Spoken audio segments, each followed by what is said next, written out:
Okay. This is the roti. Rotis are always round. This is a round parantha, which has been layered. And this is a square parantha. I'm making roti. So first we have to make the dough. So this is about 2 cups of flour. About 2 cups. And here I have water, which you can use to make the dough. And here I have whey from the paneer that I just made. And you can use that too to make the dough. So I'm going to make this dough with this whey because the dough will come out nice and soft. So this is about 1 cup.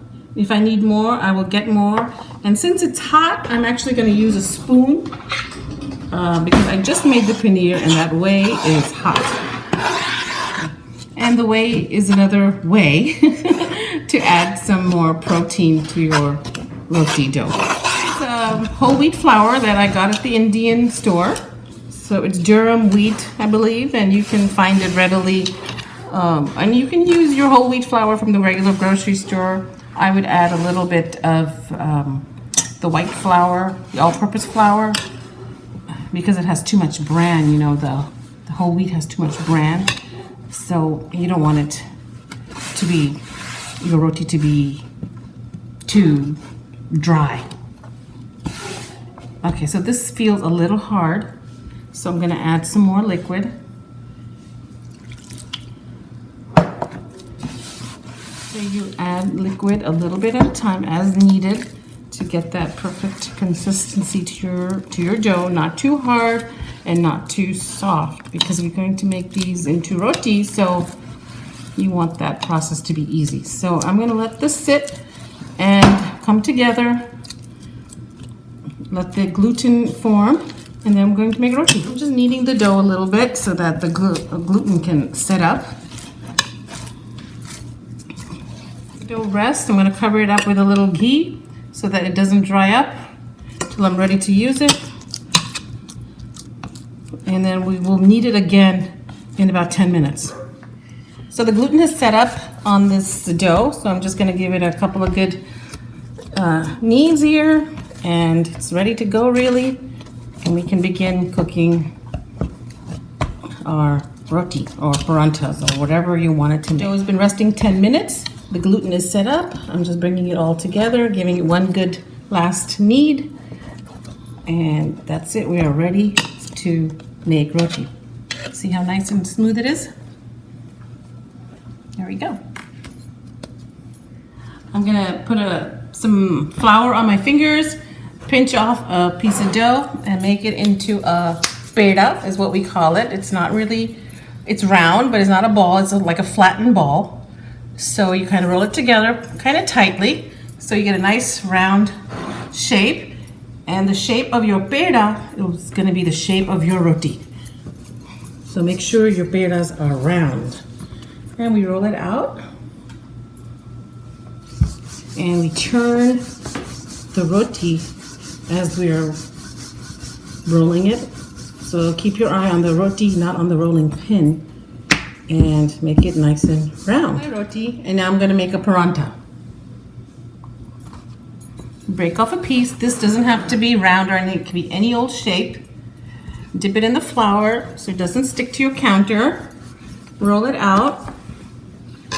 I like to roll it out a little bit bigger so that I can get more surface to add my ghee. You can use ghee or butter. Spread it out. And then we're going to roll it. Depending on what shape you want, or a square or a round. I like them round, so I'm gonna stretch it out a little bit, get some more ghee, spread that out, and this way you get a lot more layers.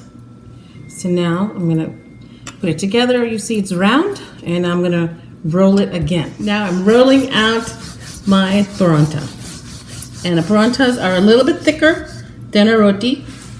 You don't want a thin parantha because then it'll just be like a cracker.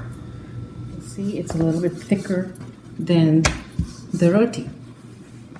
There we go. This is the roti. It's pretty thin, and this is a little bit thicker parantha. Right. And you can make it into a square shape too. If you're in a big rush, you can just do it really fast, roll it out, Slap on the ghee. And you're just gonna fold it like this. Like you're folding a towel or something. There we go. And now you're going to roll out this shape. Flatten it out, make it a little easier to roll. And you can see that the paratha is turning as I'm moving the rolling pin over the paratha. It's sticking, so I'm adding a little bit more flour. And here we go, it's turning. And I'm gonna flip it and do the other side. And now it's even. Make sure the edges are also flattened. Sometimes the edges are a little bit higher, so you gotta make sure the corners are good. And now there's your square one. So I'm ready to cook the roti. I'm going to dust off the extra flour because that's gonna burn on the roti. We don't want that. And I'm gonna put this on the griddle. This is the tawa. It's on medium to high flame. And this is what we cook the roti on. So I've dusted off my roti and I'm here putting it on the skillet. So you see the roti is changing color. It's cooking on a medium to high flame. I'm gonna flip it. The roti's done on the other side and it's good. And I'm gonna use a kitchen towel or whatever you have, even a spatula, and it's gonna puff up. I'm pressing on the sides. Make sure it's cooking evenly and puffs up. And I'm gonna check the other side. And I'm gonna press, I'm gonna make sure the edges are done. And there we go. And then we just butter it until we're ready to eat. I am buttering the roti. Paratha, make it almost the same way. We wait for the color to change and then we flip it. It's getting a little too dark for me. I'm gonna take it off the burner, really. So in a paratha, we add some ghee and spread it out. And then we flip it, let it fry in that ghee. And do the same to the other side. And I'm gonna get a spatula because this is too hot to handle with my finger. Spread out the dough, flip it, and move it around the hot skillet because we don't want any dark spots or it to burn in one place. Just move it around.